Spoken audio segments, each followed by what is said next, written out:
So good morning, dear students. So today's topic to be covered are the non-ohmic devices, origin of resistance,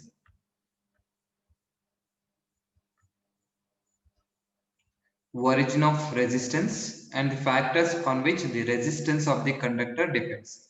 Okay, na? So in previous class, that is in yesterday's class, we have studied about this Ohm's law. The Ohm's law said that the current in a metallic conductor is directly proportional to the potential difference applied across the ends of the conductor, keeping the temperature and other physical condition remaining the same. Okay, then after that we have studied about the limitations of Ohm's law. What are the limitations of Ohm's law? Ohm's law is applicable only for the metallic conductors at low, or it is not applicable for the metallic conductors at very low and very high temperature, and it is not applicable for the semiconductors, diodes, triodes, transistors, and these thermistors, discharge tube, etc. Okay, so after that we have studied about the ohmic devices. The devices which obeys Ohm's law are called as ohmic devices. So okay na, so ohmic devices and the devices which obey Ohm's law are called as ohmic devices. So what are non-ohmic devices then? So Bari Boda, the devices which obeys ohmic devices are called Ohm's law are called as the ohmic devices. So very good, Safana. The non-ohmic devices are the devices which does not obey Ohm's law. So you write down there. So non-ohmic devices, the devices, the devices, devices which does not obey, obey Ohm's law. Ohm's law are called non-ohmic devices. So now 2 marks ge kelidare. So non-ohmic devices. So then what are the examples? So examples ಹೇಳ್ಬೇಕಾ? So very good, Dikshitas. Okay. So example, what are the examples? So examples where you have got the example, it is in the limitations of Ohm's law. So now limitations of Ohm's law it is not applicable for semiconductor. Very good. So Dikshita, Safana, so semiconductors, diodes. So okay, I will write the examples as so okay, Vani, very good. So so example is the semiconductors. All semiconductors, okay, semiconductors. So semiconductors, so diodes, so semiconductors ಒಳಗೆ ನನಗೆ diodes triodes ಎಲ್ಲ ಬಂದ್ಬಿಡುತ್ತೆ. So okay, ಗೊತ್ತಾಗ್ತಿದೆನಾ? So they are called as the ohmic devices and the non-ohmic devices. So you can write it as the diodes also, diodes, triodes, okay, triodes, and this discharge tube. So discharge tube, etc. So 2 marks ಗೆ ಅದನ್ನ ಕೇಳಿದಾನೆ. Okay, so what are meant by non-ohmic devices? So give an example. So terminators, so not terminators, thermistors. Okay, so non-ohmic devices are the devices which does not obey Ohm's law or called as non-ohmic devices. So now we can write a characteristic curve bariboda. So characteristic curve is nothing but the curve related to semiconductors. New semiconductors ಒಳಗೆ there are two types of biasing ಬರುತ್ತೆ, forward biasing and reverse biasing. Then the characteristic curve of the semiconductor is the characteristic curve for non-ohmic devices. ಸರಿನಾ? non-ohmic devices ಗೆ ಏನ್ ನಾವು characteristic curve ಬರೀತೀವಲ್ವಾ, so ಅದು ಯಾವ್ದಕ್ಕಾಗಿರುತ್ತೆ ಅಂದ್ರೆ semiconductor ಒಳಗೆ forward bias ಮತ್ತೆ reverse bias ಗೆ ನಾವು ಅದನ್ನ ಬರ್ದಿರ್ತೀವಿ. So that only you have to draw. So draw the semiconductors ಗೆ characteristic curve ಬರೀತೀರಾ. So like this it will be there. So you are getting here, so this will be I, so the current, so current I irutte, and this will be the voltage. So this side voltage will be positive voltage and this side voltage will be the negative voltage, and here the forward bias hege barta ittu, forward bias voltage. So characteristic curve is like this. So ಬರ್ಕೊಳ್ತಾ ಇರಿ ಅದನ್ನ. So characteristic curve ಏನಾಗಿತ್ತು ಅಂತ ಹೇಳಿದ್ರೆ forward bias ಗೆ it is like this. So 0 ಬಂದು ಒಂದು point ಅಲ್ಲಿ ಏನಾಗಿತ್ತು ಅದು ನನಗೆ ಇನ್ಕ್ರೀಸ್ ಆಗಿತ್ತು. So this will be the forward bias ಅಂತ ಆಯ್ತು. ರಿವರ್ಸ್ ಬಯಾಸ್ ಗೆ ಏನಾಗ್ತಿತ್ತು, so it will be like this. So reverse direction ಇತ್ತ, ಸೊ ಒಂದ್ ಸ್ವಲ್ಪ ಹೊತ್ತು ಇನ್ಕ್ರೀಸ್ ಆಗಿ ಆಮೇಲೆ ಏನಾಯ್ತು ಅಂತ ಹೇಳಿದ್ರೆ ಶಾರ್ಪ್ ಆಗಿ ಅದೇನಾಯ್ತು ಇನ್ಕ್ರೀಸ್ ಆಯ್ತು. ಸೊ ಹೀಗೆ ಅದನ್ನ ನಾವು ಬರೀಬಹುದು. So okay, so this will be the forward bias curve. So this curve will be forward bias. So what is meant by forward bias? Avella ಓದ್ಕೊಳ್ಳಿ, that is very important. Forward bias. So okay, current ಎಷ್ಟು order ಅಲ್ಲಿ ಇರುತ್ತೆ ನನಗೆ, milliampere ಅಲ್ಲಿ ಇರುತ್ತೆ ನನಗೆ forward bias ಅಲ್ಲಿ current. So this will be the reverse bias. ಇವೆಲ್ಲ ಕೇಳಿರೋ questions. So reverse bias. So reverse bias, the current is of the order of, so here it will be the current I. So ಅದನ್ನ ಏನು ಕರಿತೀವಿ ನಾವು micro ampere, ಅದನ್ನ reverse saturation current ಅದನ್ನ ಅದನ್ನ ಕರಿತೀವಿ. So this will be the 0 point. So 0 ಇಂದ ಏನಾಗ್ತಿರುತ್ತೆ, increase ಆಗ್ತಾ ಹೋಗುತ್ತೆ. Okay, this will be the minus current. So characteristic curve of non-ohmic devices is nothing but the characteristic curve of the semiconductor. So this will be semiconductor in forward bias, this will be semiconductor in reverse bias. Okay, so this is about this non-ohmic devices. So non-ohmic devices anta helidre, so what is meant by non-ohmic devices? The devices which does not obey Ohm's law are called as non-ohmic devices. Sarina? So now we'll go for the next concept. So okay, next one is the origin of resistance. So origin of resistance. Now again we know that in Ohm's law ಏನು ಹೇಳ್ತಾ ಇತ್ತು, the current is I is directly proportional to V ಅಂತ ಹೇಳ್ತಾ ಇದ್ವಿ. By removing this proportionality constant, we have introduced one constant, that is I is equal to V divided by R, where this R is called as resistance ಅಂತ ನಾವು ಹೇಳಿದ್ವಿ. So ಈ resistance ಅಂದ್ರೆ ಏನು? Resistance nothing but it is the opposition. ಯಾವುದಕ್ಕೆ ನನಗೆ opposition ಮಾಡುತ್ತೆ, that we have to study here. How the resistance is originated in the conductor ಅಂತ ನಾವು ಅದನ್ನ ಡಿಸ್ಕಸ್ ಮಾಡಬೇಕಾಗುತ್ತೆ. ಸೊ ರೆಸಿಸ್ಟೆನ್ಸ್ ಆಗುತ್ತಾ ಇಲ್ವಾ ಅನ್ನೋ ನಾವು ನೋಡ್ಕೋಬೇಕಾಗುತ್ತೆ. So let us consider this as a conductor. ಇದು ನನಗೆ conductor. So let us consider this as a conductor. So conductor ಅಂತ ಹೇಳಿದ್ರೆ, so which stop the high current. So not only at high current, so Subramanya, so the resistance, it will oppose the current. No, not only high current, it will oppose the low current also. Okay, in conductor how it is originated, that we have to study. So let us consider this as a conductor. This conductor is connected to the battery, the power supply, positive negative. ಇದನ್ನ ಏನು ಹೇಳ್ತೀವಿ ನಾವು, battery ಅಂತ ನಾವು ಅದನ್ನ connect ಮಾಡ್ತೀವಿ. So let us consider this as a free electron. So metals or conductors ಒಳಗೆ what are the current carriers? The free electrons are the current carriers. Sarina? Let us consider this as a conductor. Conductor is connected to a positive terminal to negative terminal. So ಅಂತ ಹೇಳಿದ್ರೆ potential ನಾವು ಏನು ಮಾಡಿದ್ವಿ, ನಾವು apply ಮಾಡಿದ್ದೀವಿ. Due to this potential ಏನಾಗ್ತದೆ, this ಇರೋ free electron ಏನಾಗ್ತದೆ, ಅದು ನನಗೆ ಮೋಷನಲ್ ಬರುತ್ತೆ. ಈ ಫ್ರೀ ಎಲೆಕ್ಟ್ರಾನ್ ಯಾಕೆ ಮೂವ್ಮೆಂಟ್ ಆಗುತ್ತೆ, ಸರಿನಾ? ಸೊ ಯಾಕೆ ಮೂವ್ಮೆಂಟ್ ಆಗ್ಬೇಕು the free electron? So just ಒಂದು ನಿಮ್ಗೆ ಏನಾದ್ರು ಎಕ್ಸಾಂಪಲ್ ಹೇಳ್ಬೇಕು ಅಂತ ಹೇಳಿದ್ರೆ, ಸೊ ಏನೋ ಒಂದು ನೀವು ರನ್ನಿಂಗ್ ಮಾಡ್ತಿದ್ದೀರಾ ಅಥವಾ ಒಂದು ರನ್ನಿಂಗ್ ರೇಸ್ ಕಾಂಪಿಟೇಷನ್ ಅಲ್ಲಿ ನೀವು ಪಾರ್ಟಿಸಿಪೇಟ್ ಮಾಡ್ತಿದ್ದೀರಾ ಅಂತ ಹೇಳಿದ್ರೆ, ಸೊ ನೀವು ಫಸ್ಟ್ ಬರ್ಬೇಕು ಅಂತ ಹೇಳಿದ್ರೆ there must you need certain motivation ಅಲ್ವಾ? ಅವಾಗ ಏನ್ ಮಾಡ್ತೀರಾ, ಒಂದು ವಿಸಲ್ ಹೊಡಿತೀರಾ, ಆಮೇಲೆ ಏನಾಗ್ತೀವಿ, ಒಂದು ಎಂಡ್ ಇಂದ ಇನ್ನೊಂದು ಎಂಡಿಗೆ ಏನಾಗ್ತೀರಾ, ನೀವು ಮೋಷನಲ್ ಬರ್ತಾ ಇದ್ದೀರಾ. ಅದೇ ರೀತಿ ಈ ಇಲೆಕ್ಟ್ರಾನ್ ಇದೆ, ನನ್ನ ಹತ್ರ ಒಂದು ಕಂಡಕ್ಟರ್ ಇದೆ ಅಂತ ಅನ್ಕೊಳ್ಳಿ. ಈ ಕಂಡಕ್ಟರ್ ಅಲ್ಲಿ ಎಲೆಕ್ಟ್ರಾನ್ ಅದು ಈಸಿಯಾಗಿ ಮೂವ್ಮೆಂಟ್ ಆಗ್ಬೇಕು ಅಂತ ಹೇಳಿದ್ರೆ there must be certain force which accelerate that electron. ಒಂದು ಫೋರ್ಸ್ ಇರಬೇಕು, ಆ ಫೋರ್ಸ್ ಏನ್ ಮಾಡ್ಬೇಕು, ಈ ಫ್ರೀ ಇಲೆಕ್ಟ್ರಾನ್ ಎಕ್ಸಲರೇಟ್ ಮಾಡಬೇಕು. ಹಾಗಾದ್ರೆ ಯಾವ್ದು ಫೋರ್ಸ್?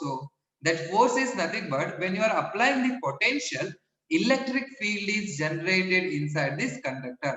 So electric field ಏನಾಗುತ್ತೆ, ನನಗೆ ಜನರೇಟ್ ಆಗುತ್ತೆ. This electric field makes this free electron to move like this. ಏನಾಗುತ್ತೆ, ಈಸಿಯಾಗಿ ಏನಾಗ್ತದೆ, ಮೂವ್ಮೆಂಟ್ ಆಗ್ತಾ ಇದೆ. ಸೊ ಹೀಗಿತ್ತು ಎಲೆಕ್ಟ್ರಾನ್, ಹೀಗಿತ್ತು. Due to the applied potential, electron ಏನಾಯ್ತು, it is moving in this direction, straight ಆಗಿತ್ತು, ಮೂವ್ಮೆಂಟ್ ಆಯ್ತು. ನಾವು ದೇರ್ ಇಸ್ ನೋ ಅಪೋಸಿಷನ್, ಅದಕ್ಕೆ ಏನಿಲ್ಲ, ಅಪೋಸಿಷನ್ ಇಲ್ಲ ಅಂದ್ರೆ ಏನಾಯ್ತು, ಅದು ಈಸಿಯಾಗಿ ಮೂವ್ಮೆಂಟ್ ಆಗ್ತಿದೆ. ಈಗ ರನ್ನಿಂಗ್ ರೇಸ್ ಅಲ್ಲಿ ಓಡ್ತಾ ಇದ್ದಾರೆ, ಒಬ್ರು ಓಡ್ತಾ ಇದ್ದಾರೆ, ಅವರೇ ಫಸ್ಟ್ ಬರ್ತಾರೆ, ದೇರ್ ಇಸ್ ನೋ ಕಾಂಪಿಟೇಟರ್ಸ್ ಅಲ್ವಾ? ಆಗೇನಾಯ್ತು, ಅವ್ರಿಗೆ ಏನು ಕಾಂಪಿಟೇಟರ್ಸ್ ಇಲ್ಲ ಅಂತ ಆಯ್ತು.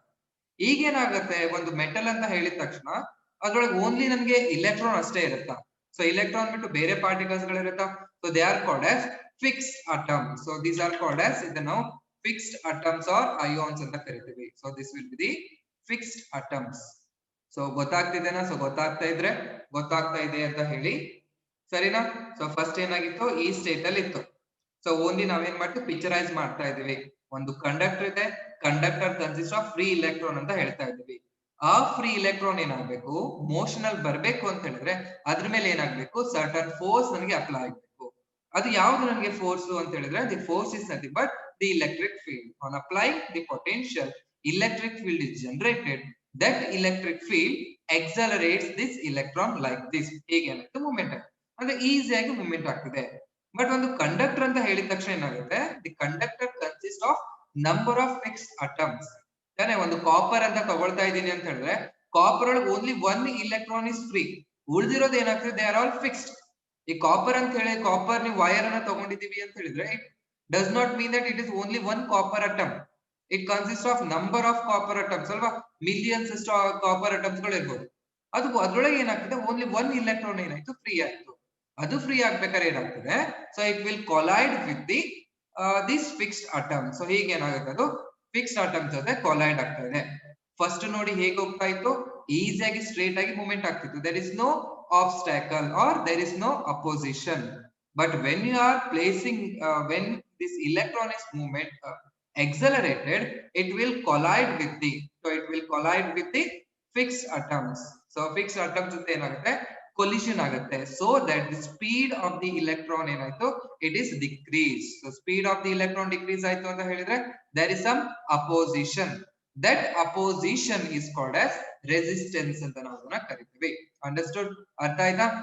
ಓಕೆ, ರೆಸಿಸ್ಟೆನ್ಸ್ ಹೇಗೆ ಒರಿಜಿನ್ ಆಗುತ್ತೆ ಅಂತ ಹೇಳಿದ್ರೆ, the resistance is originated when this electron is while moving, it will collide with the fixed atoms or ions, then its motion is restricted.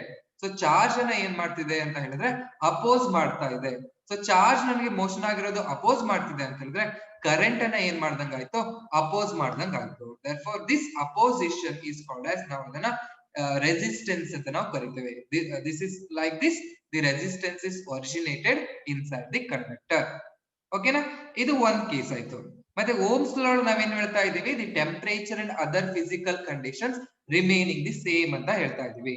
ಈಗ ಏನಾಯ್ತು, ನೀವು ಕಂಡಕ್ಟರ್ ನೀವೇನಾದ್ರೂ ಹೀಟ್ ಮಾಡ್ತಿದ್ದೀರಾ, ಸರ್ಟನ್ ಅಮೌಂಟ್ ಆಫ್ ಟೆಂಪರೇಚರ್ ನ ಇದಕ್ಕೆ ನೀವು ಕೊಡ್ತಾ ಇದ್ದೀರಾ, ಅಥವಾ ಹೀಟ್ ಅನ್ನ ನೀವು ಕೊಡ್ತಾ ಇದ್ದೀರಾ. ಹೀಟ್ ಅನ್ನ ಕೊಟ್ಟಿದ ತಕ್ಷಣ ಏನಾಗುತ್ತೆ, ಇವು ಫಿಕ್ಸ್ಡ್ ಅಟಮ್ ಇರೋದು, ದೇ ವಿಲ್ ವೈಬ್ರೇಟ್. ಅವೇನಾಗುತ್ತೆ, ವೈಬ್ರೇಟ್ ಆಗ್ತಾ ಹೋಗುತ್ತೆ. ಸರಿನಾ? ಈಗ ನೀವು ಎಲ್ಲೋ ಒಂದು ತುಂಬಾ ಬಿಸಿಲು ಪ್ರದೇಶ ಇದೆ ಅಂತ ಹೇಳಿದಾಗ, ನೀವು ಬರೀ ಕಾಲಲ್ಲಿ ನಡಿಬೇಕಾದ್ರೆ ಕುಂದಾಡ್ತೀರಾ ನೋಡಿ, ಆ ಕಡೆ ಈ ಕಡೆ ಒಂದು ಕಾಲ್ ಹಾಕೊಂಡು ಒಂದ್ ಕಡೆ ನಿಂತ್ಕೊಳಕ್ ಆಗುತ್ತೆ. ಅದೇ ರೀತಿ ಇಲ್ಲಿರೋ ಇಲೆಕ್ಟ್ರಾನ್ ಅಥವಾ ಒಂದು ಫಿಕ್ಸ್ಡ್ ಅಟಮ್ಸ್ ಗೆ ನಾವು ಹೀಟ್ ಅನ್ನ ಸಪ್ಲೈ ಮಾಡಿದಾಗ ಏನಾಗುತ್ತೆ, ದೇ ವಿಲ್ ಬಿ ವೈಬ್ರೇಟಿಂಗ್. ಆಯ್ತಾ? ವೈಬ್ರೇಟ್ ಆದಾಗ ಏನಾಗುತ್ತೆ, ಮತ್ತೆ ಏನ್ ಮಾಡುತ್ತೆ, they will oppose the motion of the electron. therefore the temperature increases the resistance of the conductor. So next ಅದನ್ನು ನಾವು ಬರಿತೀವಿ. ಓಕೆ, ಸೊ ಹಾಗಾದ್ರೆ ಏನಂತ ನಾನು ಡಿಸ್ಕಸ್ ಮಾಡಿದೆ, when the potential difference is applied, when the potential difference is applied across the conductor, an electric field is set up in it. so electric field ಏನಾಯ್ತು, ನನಗೆ produce ಆಯ್ತು. this electric field accelerates the free electron. free electron ನ ಏನ್ ಮಾಡುತ್ತೆ, accelerates ಮಾಡುತ್ತೆ. as the electrons moves through the conductor, they collide with the fixed ions, fixed positive ions or atoms. This opposition to the motion of the free electron is the origin of resistance. When the temperature increases, collisions and hence the resistance increases. So this is the origin of resistance. So ಅರ್ಥ ಆಯ್ತಾ? So ಅರ್ಥ ಆದ್ರೆ, so ಅರ್ಥ ಆಯ್ತು ಅಂತ ಹೇಳಿ ಆಯ್ತಾ. This will be very important concept ನಿಮ್ಗೆ. ಸೊ ನಿಮಗೆ ರೆಸಿಸ್ಟೆನ್ಸ್ ಹೇಗೆ ಒರಿಜಿನ್ ಆಗ್ತಿದೆ ಅನ್ನೋದು ನಿಮ್ಗೆ ಗೊತ್ತಾದ್ರೆ, ಸೊ ನೆಕ್ಸ್ಟ್ ಕಾನ್ಸೆಪ್ಟ್ ಅನ್ನು ಈಸಿಯಾಗಿ ನೀವು ಅರ್ಥ ಮಾಡ್ಕೋಬಹುದು. ಗೊತ್ತಾಯ್ತಾ? ಸೊ ಎಲ್ಲರಿಗೂ ಗೊತ್ತಾಯ್ತಾ? So okay, Keerthi, so Dikshita, Subrahmanya, yes. Swaroop, yes. Understood. Okay, Prabha, yes. ಸರಿನಾ? ಸೊ ಅರ್ಥ ಆಗ್ತಿದೆ ಅಲ್ವಾ? ಸೊ ಟಫ್ ಏನಿಲ್ಲ concept. So Atiya, very good. Yes. Safan, yes. So Bhoomi, okay, Bhoomika ಇರ್ಬೇಕು. So Vani, yes. Okay, Bhavani, yes. Okay, so now we will go to the definition of resistance. ಸರಿನಾ? Resistance ಹೇಗೆ origin ಆಗುತ್ತೆ ಅಂತ ನನಗೆ ಗೊತ್ತಾಯ್ತು. ಧನಲಕ್ಷ್ಮಿ, ಓಕೆ, ಎಲ್ಲ ಕೇಳ್ತಾ ಇದ್ರ. ಸೊ ರೆಸಿಸ್ಟೆನ್ಸ್ ಹೇಗೆ ಕಂಡಕ್ಟರ್ ಅಲ್ಲಿ ನನಗೆ ಜನರೇಟ್ ಆಗ್ತಿದೆ ಅಂತ ನನಗೆ ಗೊತ್ತಾಯ್ತು. ಈಗ ಏನ್ ಮಾಡ್ಬೇಕು, what is that exact definition for this resistance ಅಂತ ನಾವು ಅದನ್ನ ಕಲಿಬೇಕು. Okay, so next will go for the definition of resistance. So then what is mean by this resistance? So resistance ಅಂದ್ರೆ ಏನು? So resistance is nothing but from the Ohm's law, ಅದಕ್ಕೆ ಬರಿಬಹುದಾ ನೀವು? So from Ohm's law ಬರೀತೀರಾ? So Ohm's law ಏನ್ ಹೇಳ್ತಾ ಇದೆ ಅಂತ ಹೇಳಿದ್ರೆ, you know that I is equal to it is V divided by R ಅಂತ ಇದೆ. ಇದನ್ನ ಏನ್ ಮಾಡ್ತೀನಿ ನಾನು, R ಗೆ ತೊಗೊಳ್ಳಿ, ನನಗೆ ಯಾಕೆ ಬೇಕು? ರೆಸಿಸ್ಟೆನ್ಸ್ ಬೇಕು. then I will get R is equal to V divided by R. So that is nothing but the resistance of the conductor. So is equal to potential difference divided by electric current. So definition hige baribodu. So it is nothing but it is defined as the ratio of potential difference applied across the ends of the conductor. So applied across the ends of the conductor to the current flowing through it. ಸರಿನಾ? So ಒಂದು conductor ಗೆ ನೀವು potential ನ apply ಮಾಡಿರ್ತೀರಲ್ವಾ, V ಅನ್ನೋ potential ನ. So let us consider this as A conductor. So ಇಲ್ಲೊಂದು ನಾನು conductor ಅಂತ ತಗೊಳ್ತಾ ಇದ್ದೀನಿ. ಓಕೆ, ಈ ತರ ಕಂಡಕ್ಟರ್ ಯಾಕೆ ಬರೀತಾ ಇದೀವಿ ಅಂತ ಹೇಳಿದ್ರೆ, ಇಟ್ ಇಂಡಿಕೇಟ್ಸ್ ದಿ ವೈರ್ ಅಂತ. ಓಕೆ, ಇದು ನನಗೆ ವೈರ್ ಆಗಿ ಕಾಣಿಸ್ತಾ ಇರುತ್ತೆ. ಇದು ನನಗೆ ಅಪ್ಲೈ ಮಾಡಿದ್ರೆ ಪೊಟೆನ್ಶಿಯಲ್ ಪಾಸಿಟಿವ್ ನೆಗೆಟಿವ್. ಕರೆಂಟ್ ಏನಾಗ್ತಿರುತ್ತೆ, ಹೀಗೆ ನನಗೆ ಪ್ರೊಡ್ಯೂಸ್ ಆಗ್ತಿರುತ್ತೆ. ರೆಸಿಸ್ಟೆನ್ಸ್ ಆರ್ ಅನ್ನೋದು ಇದರೊಳಗೆ ನನಗೆ ಜನರೇಟ್ ಆಗ್ತಿರುತ್ತೆ, R. So resistance of the conductor is nothing but the ratio of potential difference. So V applied across the ends of the conductor to the current flowing through it. So resistance is equal to potential divided by electric current. So this definition by the or one more definition is there, or so it is the amount of opposition offered by the conductor to the flow of current. So Dikshita, another doubt is there? So Dikshita, if you have any doubt, you can ask me that. So this is, or you can write it as the resistance of the conductor. It is the amount of opposition offered by the conductor to the flow of current. So current flow ge ನನಗೆ opposition ಏನಿರುತ್ತೆ, that opposition ಏನ್ ಕರಿತೀವಿ ನಾವು, resistance of the conductor ಅಂತ ಕರಿತೀವಿ. ಎರಡು definition ಒಳಗೆ ಯಾವ್ದು ಡೆಫಿನೇಷನ್ ಬರೆದ್ರು it will be the right answer. So ಕೇಳ್ತಾನೆ, define the resistance of the conductor. So okay, Dikshita, it is V divided by R. So V divided by I. Okay, so gotaita definition. So our definition barkobeku. So what is meant by resistance of the conductor? It is the ratio of potential difference applied across the ends of the conductor to the current flowing to the conductor, or it is the amount of opposition offered by the conductor to the flow of current. So ನನಗೆ current flow ಆಗ್ತಾ ಇರುತ್ತೆ, ಅದಕ್ಕೆ opposition ಕೊಡೋದು. So that is called as ನಾವು resistance ಅಂತ ನಾವು ಅದನ್ನ ಕರಿತೀವಿ. ಸರಿನಾ? ಸೊ ಅದನ್ನ ಬರ್ಕೊಳ್ಳಿ. ಸೊ ಏನಾದ್ರು ಡೌಟ್ ಇದ್ರೆ ಕೇಳಿ,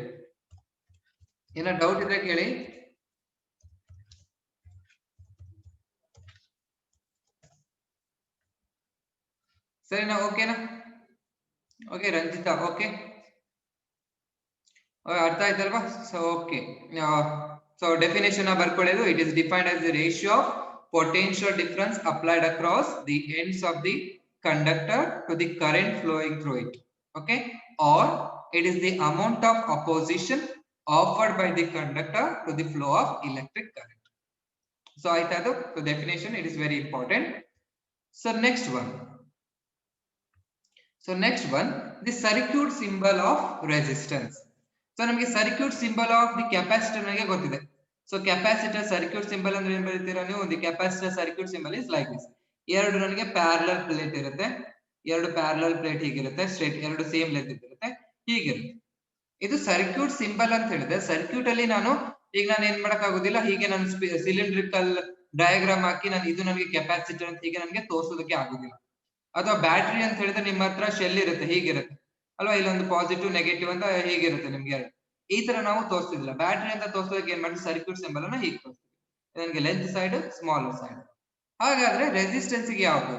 ಸೊ ರೆಸಿಸ್ಟೆನ್ಸ್ ಅಂತ ಹೇಳಿದ್ರೆ ಇಟ್ ಇಸ್ ಅಪೋಸಿಷನ್. ಈಗ ನೀವು ಹಿಂಗೆ ಸ್ಟ್ರೇಟ್ ಆಗಿ ಹೋಗ್ತಾ ಇದ್ದೀರಾ, ನಿಮ್ ಮನೆಗೆ ರೋಡ್ ಏನಾಗಿದೆ ಸ್ಟ್ರೇಟ್ ಆಗಿದೆ ಅಂತ ಹೇಳಿದ್ರೆ there is list opposition.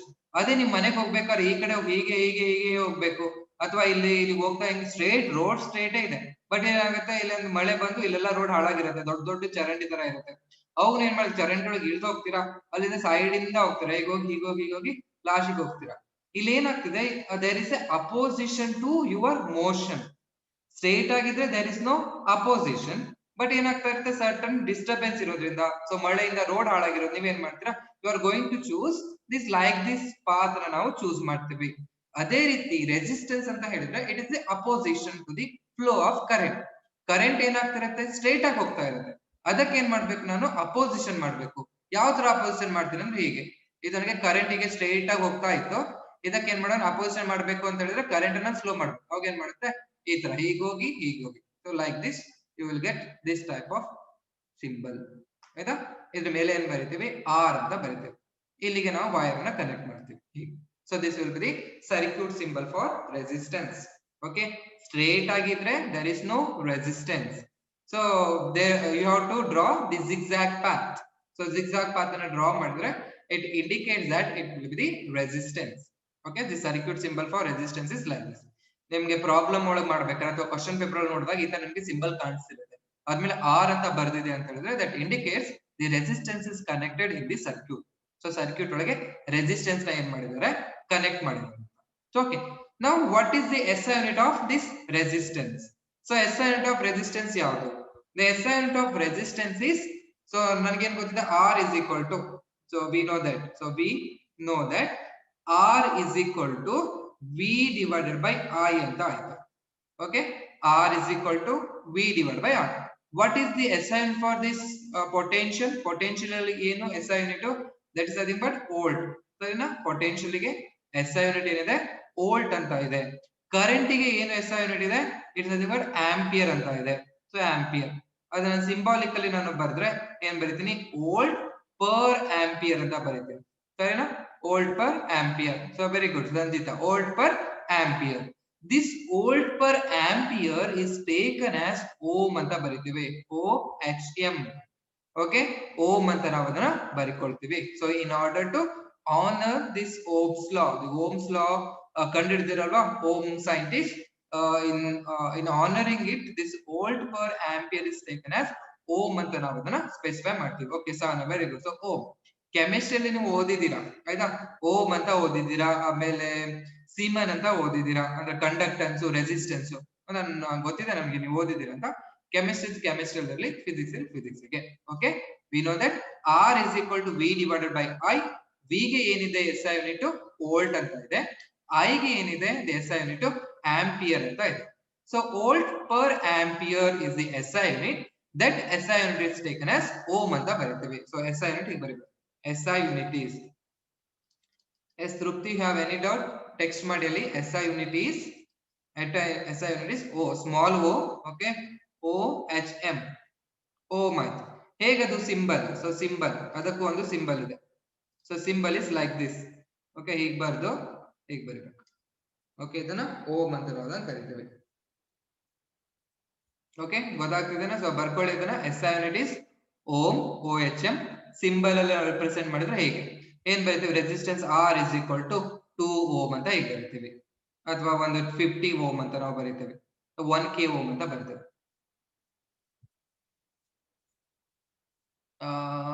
Resistor concept ಅಲ್ಲಿ R is equal to V divided by R ಅಂತ ಬರ್ತಿದ್ದೀರಾ ಸರ್? ಸೊ ಎಲ್ಲಿ ರೆಸಿಸ್ಟರ್ ಕಾನ್ಸೆಪ್ಟ್ ಅಲ್ಲಿ, so just 1 minute. So resistance ಒಳಗೆ, okay, so this one here. Okay Subrahmanya, so thank you. So ಇಲ್ಲಿ R is equal to V divided by I, ಆಯ್ತಾ? So I is equal to V divided by R. This implies R is equal to V divided by I. So thank you. Okay, so the symbolically it is represented as like this. Ohm ಅಂತ ಇದನ್ನ ಏನ್ ಮಾಡಬಹುದು, ನಾವು represent ಮಾಡಬಹುದು. So ಹಾಗಾದ್ರೆ define ಮಾಡ್ತೀರಾ? So okay, so definition of ohm ಇದನ್ನು ಕೇಳಿದಾನೆ ಕ್ವಶನ್ ಪೇಪರ್ ಅನ್ನು ನೋಡಿ. Define SI unit of resistance. 1 marks ಕೇಳಿದಾನೆ, define SI unit of resistance. So define SI unit of resistance ಮಾಡಬಹುದಾ? ಸೊ ಏನ್ ಬರೀತೀವಿ ನಾವು, we know that R is equal to V divided by I. ಗೊತ್ತಿದೆನಾ?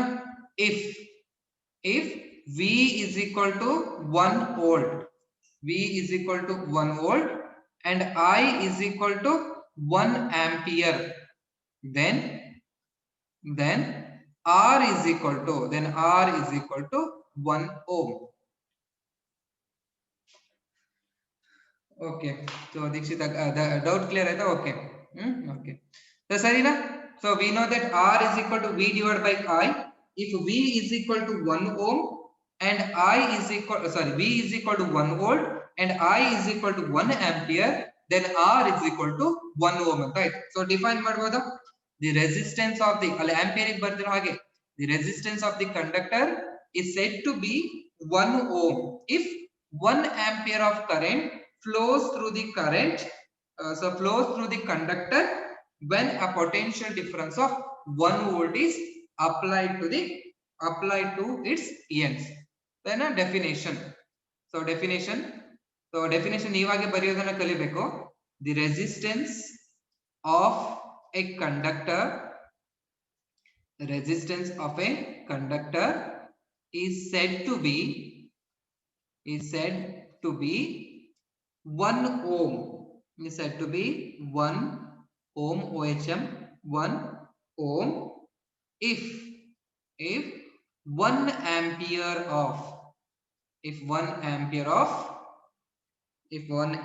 of current flows through the conductor, flows through it. So conductor idle, so flows through it when a potential difference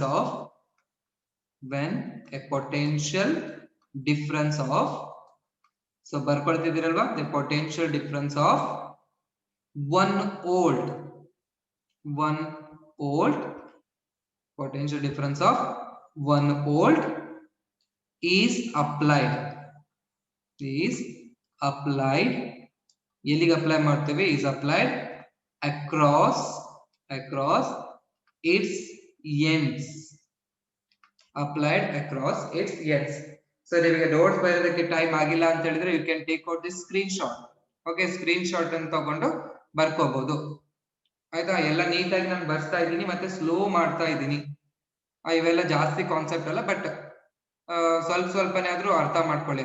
so ಆದಷ್ಟು ಬೇಗ ಕಾಲೇಜಿಗೆ ಬಂದ್ರೆ easy ಆಗುತ್ತೆ. ಇಲ್ಲಿ ಮುಗಿಸ್ಕೊಂಡ್ಬಿಟ್ರೆ ಮತ್ತೆ problem ಆಗುತ್ತೆ. ಅದಕ್ಕೆ ಸರಿನಾ? Resistance of the conductor is said to be 1 ohm if 1 ampere of current flows through it when a potential difference of 1 volt is applied across its ends. So 1 marks ಗೆ ಇದನ್ನ ಕೇಳಿದ್ದಾರೆ. 1 marks ಗೆ question paper ಅನ್ನ ನೋಡಿ. Okay, ಆಯ್ತಾ? ಎಲ್ಲ ಬರ್ಕೊಂಡಾಯ್ತಾ?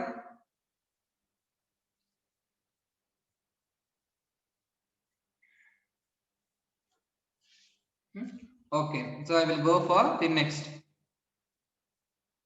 So next one. So ನೋಡ್ತಾ ಇದ್ದೀರಾ, the bus is moving. Okay, this bus is moving in this direction. So straight ಆಗಿ ಅದು ಮೂವ್ಮೆಂಟ್ ಆಗ್ತಾ ಇತ್ತು.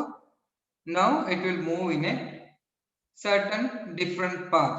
So bus ಅಂತಾನೆ ಆಗ್ಬೇಕು ಅಂತ ಇಲ್ಲ. So you can choose any so ಏನ್ ಮಾಡ್ಬೋದು, ಬೇರೆ ಯಾವುದೇ ಒಂದು ವೆಹಿಕಲ್, ನಿಮ್ದು ಬೈಕ್ ಆಗಿರ್ಬೋದು ಅಥವಾ ಕಾರ್ ಆಗಿರ್ಬೋದು. ಸೊ ಮೂವ್ಮೆಂಟ್ ಆಗ್ಬೇಕಾದ್ರೆ ಅದಕ್ಕೂ ಮತ್ತೆ ರೆಸಿಸ್ಟೆನ್ಸ್ಗೂ ಏನು ಸಿಮಿಲಾರಿಟಿ ಅನ್ನೋದನ್ನ ನಾನು ಹೇಳ್ಬೋದು. ಅದನ್ನ ನಾನು ಹೇಳ್ತೀನಿ, factors on which the resistance of the conductor depends ಅಂತ. ಓಕೆ, ಸೊ ಒಂದು ಎಕ್ಸಾಂಪಲ್ ಕೊಡ್ತೀನಿ. ಸೊ ಈಗ ಜಸ್ಟ್ ಏನೋ ದಸರಾ ಸೀಸನ್ ನಡೀತಿದೆ, ಬಿಗ್ ಬಿಲ್ ಏನೋ ಒಂದು ನಡೀತಾ ಇದೆ. ಸೊ ನಿಮ್ ಮನೇಲಿ ಏನ್ ಮಾಡ್ತೀರಾ, ಹೊಸ ಕಾರ್ ತಗೊಂಡ್ ಬಂದಿರಾ ಅಂತ ಅನ್ಕೋ. ಸೊ ನ್ಯೂ ಕಾರ್, ಆಯ್ತಾ? ಎಲ್ಲರ ಮನೆಗೂ ಬರ್ಲಿ new car. So new car ಅನ್ನ ನೀವು ತಗೊಂಡಿದ್ದೀರಾ ಅಂತ ಅನ್ಕೊಳ್ಳಿ. ಸೊ ನೀವು ದಾವಣಗೆರೆ ಶೋರೂಮ್ ಅಲ್ಲಿ ಯಾವ್ದೋ ಒಂದು ಕಾರ್ ಅನ್ನ ತಗೊಂಡಿದ್ದೀರಾ. ಸೊ ದಾವಣಗೆರೆಯಿಂದ ನೀವು ಬರ್ಬೇಕು. ಸೊ ದಾವಣಗೆರೆಯಿಂದ ಬರ್ಬೇಕಂತ ಹೇಳಿದ್ರೆ ನೀವೇನ್ ಮಾಡ್ತೀರಾ, ಸೊ ದಾವಣಗೆರೆ ಶೋರೂಮ್ ಬರ್ಬೇಕಾದ್ರೆ ಅಲ್ಲಿ ನಮ್ಗೆ ಡಬಲ್ ರೋಡ್ ನಿಮ್ಗೆ ಸಿಗ್ತಾ ಹೋಗುತ್ತೆ.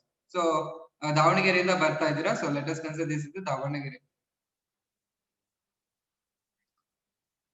ಅದಾದ ಇದು ನನಗೆ ದಾವಣಗೆರೆ. ಸೊ ದಾವಣಗೆರೆಯಿಂದ ನೀವು ಏನ್ ಮಾಡಿದಿರಾ, ಒಂದು ಕಾರನ್ನ ಪರ್ಚೇಸ್ ಮಾಡಿದಿರಾ. ದಾವಣಗೆರೆಯಿಂದ ಏನ್ ಮಾಡ್ಬೇಕು, ನೀವು ಹರಿಹರ ಬರ್ಬೇಕು. ಸೊ ಹರಿಹರ ಇಲ್ಲಿದೆ. So this will be the Harihara. So ಇಲ್ಲಿದೆ. ನೀವು ದಾವಣಗೆರೆಯಿಂದ ಹರಿಹರ ಬರ್ಬೇಕಾದ್ರೆ ನೀವು ಶೋರೂಮ್ ಇಂದ ಹೊರಗೆ ಬಂದಾಗ ಏನಂದ್ರೆ you will get the double road. ನಿಮ್ಗೆ ಡಬಲ್ ರೋಡ್ ಸಿಗುತ್ತೆ. ಸೊ ಓಕೆನಾ? ಈ ಕಡೆ ಹೀಗೊಂದಿದೆ, ಸ್ಟ್ರೇಟ್ ಇರುತ್ತೆ. Okay, so this is one road, this is one road. So ಹರಿಹರದಿಂದ ದಾವಣಗೆರೆ ಹೋಗ್ಬೇಕು ಅಂತ ಹೇಳಿದ್ರೆ ಹೀಗೆ ಹೋಗ್ತಾರೆ. ದಾವಣಗೆರೆಯಿಂದ ಹರಿಹರ ಬರ್ತಾರೆ ಅಂತ ಹೇಳಿದ್ರೆ they have to come in this direction. So ನೀವು ದಾವಣಗೆರೆಯಿಂದ ಹರಿಹರ ಬರ್ತಿದ್ದೀರಾ ಅಂತ ಹೇಳಿದ್ರೆ ನಿಮ್ ಕಾರ್ ಈ ಕಡೆಯಿಂದ ಬರ್ತಾ ಇದೆ, ಸರಿನಾ? ಹೀಗ್ ಬರ್ತಾ ಇದೆ.